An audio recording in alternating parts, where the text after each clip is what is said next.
ಐತಿಹಾಸಿಕ ಲಕ್ಕುಂಡಿ ಗ್ರಾಮದಲ್ಲಿ ನಿಧಿ ಸಿಕ್ಕಂಥ ವಿಚಾರ ಸಾಕಷ್ಟು ಕೂಡ ಚರ್ಚೆಗೆ ಗ್ರಾಸವಾಗಿದೆ. ಜೊತೆಗೆ ಪುರಾತತ್ವ ಇಲಾಖೆಯ ಸರ್ವೇಸೇನಾ ಅಧಿಕಾರಿಯಾಗಿರ್ತಕ್ಕಂಥ ರಮೇಶ್ ಮೂಲಿಮಣಿಯವರು ಕೂಡ ಸ್ಥಳಕ್ಕೆ ಭೇಟಿ ನೀಡಿ ಇದು ನಿಧಿ ಅಲ್ಲ, ಇದು ಪುರಾತನ ಕಾಲದ್ದು, ಅವರು ಪೂರ್ವಜರ ಒಂದು ಇಟ್ಟಿರುವಂತಹ ಆಭರಣಗಳು ಆಗಿರಬಹುದು ಅನ್ನುವಂಥ ಸಾಕಷ್ಟು ಅಂಶಗಳನ್ನು ಹೇಳಿದರು. ಇದು ಗ್ರಾಮದ ಜನರ ಆಕ್ರೋಶಕ್ಕೂ ಕೂಡ ಕಾರಣವಾಗಿದೆ. ಹೀಗಾಗಿ ಇನ್ನು ಸ್ಥಳೀಯರಾಗಿರ್ಬೋದು ಮತ್ತು ಕುಟುಂಬಸ್ಥರು ಕೂಡ ಅದು ಹೀಗಾಗಿ ನಮ್ಮ ಪೂರ್ವಜರಾಗಿದ್ದರೆ ಅದನ್ನು ನಮಗೆ ಕೊಡಿ ಅನ್ನುವಂಥ ವಿಷಯ ಕೂಡ ಪ್ರಸ್ತಾಪವನ್ನು ಮಾಡಿದರು. ಆದರೆ ಜಿಲ್ಲಾ ಆಡಳಿತ ಮತ್ತು ಜಿಲ್ಲಾ ಅಧಿಕಾರಿಗಳು ಇಷ್ಟೆಲ್ಲ ಚರ್ಚೆ ಆದರೂ ಕೂಡ ಯಾವುದೇ ರೀತಿ ಲಕ್ಕುಂಡಿ ಗ್ರಾಮಕ್ಕೆ ಭೇಟಿ ನೀಡಿಲ್ಲ. ಈ ಒಂದು ಸಮಸ್ಯೆಗೆ ಯಾವುದೇ ರೀತಿ ಸ್ಪಷ್ಟನೆಯನ್ನು ಸಹ ಕೊಟ್ಟಿಲ್ಲ. ಹೀಗಾಗಿ ಗ್ರಾಮಸ್ಥರ ಒಂದು ಆಕ್ರೋಶಕ್ಕೆ ಕೂಡ ಕಾರಣವಾಗಿದೆ. ಇದೇ ವಿಚಾರ ಸಂಬಂಧಪಟ್ಟಂಗೆ ಮಾತನಾಡಿಸೋಕೆ ನಮ್ಮ ಜೊತೆ ಗ್ರಾಮಸ್ಥರು ಕೂಡ ಇದ್ದಾರೆ, ಅವರನ್ನು ಮಾತನಾಡಿಸ್ತಾ ಹೋಗೋಣ. ಸರ್, ಈಗ ನಿಧಿ ಸಿಕ್ಕು 2 ದಿನಗಳು ಕೂಡ ಕಳೆದು ಹೋಗಿದೆ. ಇನ್ನು ಆರ್ಕಾಲಜಿಕಲ್ ಡಿಪಾರ್ಟ್ಮೆಂಟ್ನ ಸಂಬಂಧಪಟ್ಟಂಥ ರಮೇಶ್ ಮೂಲಿಮನಿಯವರು ಕೂಡ ಹೇಳಿದರು ಇದು ಅವರ ಪೂರ್ವಜರದ್ದು ಇರ್ಬೋದು, ಯಾಕಂದರೆ ಅದು ಮನೆಯ ಒಂದು ಅಡುಗೆ ಮನೆಯಲ್ಲಿ ಕೂಡ ಸಿಕ್ಕಂಥದ್ದು ಅಂತ ಹೇಳ್ತಾರೆ. ಈ ವಿಚಾರ ಸಾಕಷ್ಟು ಈಗ ಚರ್ಚೆ ಆಗ್ತಾ ಇದೆ. ಇದಕ್ಕೆ ಜಿಲ್ಲಾಡಳಿತ ಏನು ಸ್ಪಂದನೆ ಕೊಟ್ಟಿದೆಯಾ ಅಥವಾ ಸ್ಪಷ್ಟನೆ ಇದೆಯಾ ನಿಮಗೆ ಅಂತ? ಜಿಲ್ಲಾಡಳಿತ ಅವತ್ತೇನು ನಿಧಿ ಸಿಕ್ಕ ದಿನ ಏನು ಬಂದು ಹೋದ್ರೆ ಅದು ಆಗಿಂದ ಹೊಳ್ಳಿ ಅವ್ರಿಗೆ ಬಂದಿಲ್ಲ. ಇಲ್ಲಿವರೆಗೂ ಅವ್ರು ಆಶ್ವಾಸನೆ ಕೊಟ್ಟಿಲ್ಲ, ಏನೂ ಮಾಡಿಲ್ಲ. ಆದ್ರೆ ಈ ಸರ್ವೇಕ್ಷಣಾ ಇಲಾಖೆಯವರು ರವಿ ಮೂಲಿಮನಿ ಸರ್ ಬಂದು ಇದು ಪೂರ್ವಜರು ನಿಮ್ಮ ಸಂಬಂಧಿಕರದ ಇದ್ದಿರ್ಬೋದು ಅಂತಂದು ಹೋಗ್ಯಾರ ಅವ್ರಿಗೆ. ಅದಕ್ಕೆ ಈಗ ಮಾನ್ಯ ಜಿಲ್ಲಾಧಿಕಾರಿಗಳು 2-3 ದಿನ ಆಗ್ತಿದೆ, ರಾಷ್ಟ್ರ ಮಟ್ಟದಾಗ ಸುದ್ದಿ ಆಗತ್ತೈತಿ. ಈಗ ರಾಜ್ಯ ಮತ್ತು ರಾಷ್ಟ್ರ ಮಟ್ಟದಾಗ ಅವ್ರು ಬಂದು ಇಲ್ಲಿವರೆಗೂ ಏನೂ ಸ್ಪಷ್ಟೀಕರಣ ಕೊಟ್ಟಿಲ್ಲ.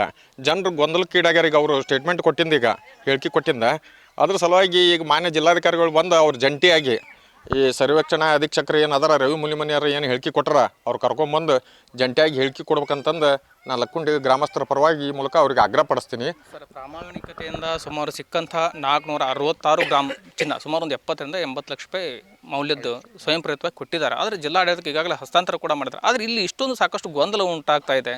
ಏನು ಹೇಳ್ತೀರಿ ಸರ್ ಅಂತ? ಇದಕ್ಕೆ ಜಿಲ್ಲಾಡಳಿತ ಏನು ಮಾಡಬೇಕು? ಸರ, ಈಗ ಅವ್ರ ಪ್ರಾಮಾಣಿಕತೆಗಂತರೂ ಬೆಲೆ ಕಟ್ಟೋಕ್ಕಾಗಲಾರ್ದು. ಯಾಕಂದ್ರೆ ಯಾರೋ ಈಗ 1 ರೂಪಾಯಿ ಬಿದ್ದರೆ ಯಾರೋ ಎತ್ತಿ ಕೊಡೋಂಥವ್ರು ಇಲ್ಲಿ ಇವತ್ತಿನ ಕಾಲದಾಗ ಅಂಥದ್ದು 60-70-75 ಲಕ್ಷ ರೂಪಾಯ್ದು ಇವತ್ತು ಗೋಲ್ಡು ತೊಗೊಂಬಂದು ಸರ್ಕಾರ ಕುಪ್ಸ್ಯಾರ ಅವರು. ಅದು ಬೆಲೆ ಕಟ್ಟೋಕ್ಕಾಗಲಾರ್ದಂಥ ಗೋಲ್ಡು, ಹಳೆ ಬಂಗಾರದ ಅಂಥ ಬಂಗಾರ ತೊಗೊಂಬಂದು ಕೊಟ್ರ. ಅದ್ರ ಬಗ್ಗೆ ನಮ್ಗೆ ಅಗದಿ ಗೌರವ ಐತೆ ಆ ಮಂತನ ಬಗ್ಗೆ. ಸರ್ಕಾರದವರು ಈ ರೀತಿ ಭಿನ್ನ ಹೇಳಿಕೆ ಹೇಳಿದ್ರಲಿಂದ ರಾಜ್ಯ ಸರ್ಕಾರದವ್ರು ಒಂದು ಹೇಳಿಕೆ, ಈಗ ಇದು ಕೇಂದ್ರ ಪುರಾತತ್ವ ಇಲಾಖೆಯವರು ಒಂದು ಹೇಳಿದಕ್ಕೆ ಜನರಿಗೆ ಗೊಂದಲಕ್ಕೀಡಾಗಿವೆ. ಅದಕ್ಕೆ ಮಾನ್ಯ ಜಿಲ್ಲಾಧಿಕಾರಿಗಳು ಸ್ಥಳಕ್ಕೆ ಆಗಮಿಸಿ ಅವ್ರ ಮಾನ್ಯ ಇವರು ರವಿ ಮೂಲಿಮನಿ ಅವ್ರನ್ನ ಕರ್ಕೊಂಬಂದು ಜಂಟಿಯಾಗಿ ಇದ್ರ ಬಗ್ಗೆ ಏನು ಅನ್ನೋದು ಗ್ರಾಮಸ್ಥರಿಗೆ ಹೇಳಿದ್ರೆ ಇದು ಒಂದು ಇತ್ಯರ್ಥಕ್ಕೆ ಒಂದು ಹಾದಿ ಆಗುತ್ತೆ. ಜನರು ಇದ್ರ ಬಗ್ಗೆ ಭಯಂಕರ ಆಕ್ರೋಶ ಬರ್ತಾರೆ ಅಂತ ಈ ಮೂಲಕ ತಮ್ಮಲ್ಲಿ ವಿನಂತಿ ಮಾಡ್ಕೊತೀನಿ. ಸರಿಗೆ ಸಾಕಷ್ಟು ಈ ಒಂದು ಮನೆ ಕೂಡ ಈಗಾಗಲೇ ಏನು ಕಟ್ತಾ ಇದ್ರು, ಅದು ಕೂಡ ಈಗ ಸದ್ಯಕ್ಕೆ ಯಾವುದೇ ಪರ್ಮಿಷನ್ ಇಲ್ಲ ಅನ್ನೋ ಕಾರಣ ಸ್ಥಗಿತ ಆಗೈತೆ. ಈಗ ಕುಟುಂಬ ಹೆಂಗಿದೆ ಸರ್, ಏನು ನಿರ್ವಹಣೆ ಅಂತ ಹೀಗಾದ್ರೆ? ಅಲ್ಲ, ಅದೇ ಅವ್ರಿಗೆ ಇನ್ನೂವರೆಗೆ ಅವ್ರು ಯಾವುದೇ ರೀತಿ ಅವ್ರ ಪರವಾನಗಿದು ಅದು ಏನೋ ಕಟ್ಟಡದ ಈಗ 2-3 ದಿನ ಆಯ್ತು. ಅದ್ರ ಬಗ್ಗೆ ಅವರು ಏನೂ ಹೇಳಿಲ್ಲ. ಈಗ 2-3 ದಿನ ಸೂಟಿ ಒಂದಿತ್ತು ರೀ, ಅದಕ್ಕೆ ಅದ್ರ ಬಗ್ಗೆ ಏನೋ ಅವರು ಇನ್ನೂ ಹೇಳಿಲ್ಲ. ಅವ್ರಿಗೆ ಇದು ಬೇಕಂದ್ರೆ ಈ ಆಸ್ತಿ ತೊಗೊಂಡು ಬೇರೆ ಕಡೆ ನಮ್ಮ ಮನೆ ಕಟ್ಟಿಸ್ಕೊಡು ಅಂತ ಹೇಳ್ಯಾರ ಆ ಮಂತಂದವ್ರು. ನಮ್ಗೆ ಈ ಜಾಗ ನಿಮ್ಗೆ ಬೇಕನ್ನಂತಂಗಿದ್ರೆ ಈಗ ಏನು ನಿಧಿ ಸಿಕ್ಕಂಥ ಜಾಗ ಏನೈತಿ ನಿಮ್ಗೆ ಬೇಕಂದ್ರೆ ನಮ್ಗೆ ಬೇರೆ ಕಡೆ ಜಾಗ ಆಲ್ಟರ್ನೇಟಿವ್ ವ್ಯವಸ್ಥೆ ಮಾಡಿಕೊಡ್ರಿ ನನಗೆ ಅಂತ ಹೇಳ್ಯಾನಂತ. ಒಟ್ಟು ಅವ್ರಿಗೆ ಏನಾರ ಒಂದು ಆಶ್ವಾಸನೆ ಕೊಟ್ಟು ಅವ್ರಿಗೆ ಹೇಳಿ ಮಾಡಿ ಹೋದ್ರೆ ಜಿಲ್ಲಾಧಿಕಾರಿಗಳು ಬಂದು ಇದಕ್ಕೆ ಏನಾರು ಅವ್ರಿಗೆ ಆಶ್ವಾಸನೆ ಕೊಡ್ಬೇಕು. ಅದು ಏನು ವಸ್ತುಸ್ಥಿತಿ ಐತೆ ಅನ್ನೋದು ಸ್ಪಷ್ಟೀಕರಣ ಕೊಡ್ಬೇಕು ಮೊದಲಾಗ ಸರ್ವೇಕ್ಷಣಾ ಇಲಾಖೆಯವರು ಅವರು ಕೂಡ. ಅವಾಗ ಅದನ್ನೇನೈತಿ ಕರೆಕ್ಟಾಗಿ ಅವರು ಆರ್ಕಾಲಜಿ ಡಿಪಾರ್ಟ್ಮೆಂಟ್ನವ್ರನ್ನ ಕರ್ಕೊಂಬಂದು ಮಾನ್ಯ ಜಿಲ್ಲಾಧಿಕಾರಿಗಳು ಅದನ್ನೇನೈತಿ ಇದನ್ನು ಸ್ಪಷ್ಟೀಕರಣ ಕೊಡಿಸ್ಬೇಕಂತಂದು ನಾನು ಲಕ್ಕುಂಡಿ ಗ್ರಾಮದ ಪರವಾಗಿ ಆಗ್ರಹ ಮಾಡ್ಕೊತೀನಿ. ಎಸ್, ಇದೆಲ್ಲವೂ ಕೂಡ ಗ್ರಾಮಸ್ಥರ ಮಾತಾಗಿರುವಂಥದ್ದು. ಇದು ಯಾಕಂದರೆ ಈಗ ಸಿಕ್ಕಂತಹ ನಿಧಿ ಅದು ಚಿನ್ನವೋ ಅಥವಾ ಏನು ನಿಧಿಯೋ ಅನ್ನೋದ್ರ ಬಗ್ಗೆ ಸ್ಪಷ್ಟ ನಿರ್ಧಾರ ಇಲ್ಲ. ಹೀಗಾಗಿ ಅದು ಪೂರ್ವಜರ ಕಾಲದ್ದು ಅಂತೇಳಿ ಈಗಾಗಲೇ ಪುರಾತತ್ವ ಇಲಾಖೆಯ ಅಧಿಕಾರಿಗಳು ಕೂಡ ಹೇಳಿ ಹೋಗಿದ್ದಾರೆ. ಹೀಗಾಗಿ ಸಾಕಷ್ಟು ಗ್ರಾಮಸ್ಥರು ಕೂಡ ಈಗ ಆಕ್ರೋಶ ವ್ಯಕ್ತಪಡಿಸ್ತಾ ಇದ್ದಾರೆ. ಆದಷ್ಟು ಬೇಗ ಜಿಲ್ಲಾಧಿಕಾರಿಗಳು ಗ್ರಾಮಕ್ಕೆ ಬಂದು ಈ ಗ್ರಾಮದಲ್ಲಿ ಉಂಟಾಗಿರ್ತಕ್ಕಂಥ ಗೊಂದಲಕ್ಕೆ ಪರಿಹಾರವನ್ನು ನೀಡುವಂಥ ಕೆಲಸವನ್ನು ಮಾಡಬೇಕಿದೆ. ಸಂತೋಷ್ ಕೊಣ್ಣೂರ್, ನ್ಯೂಸ್ 18 ಗದಗ.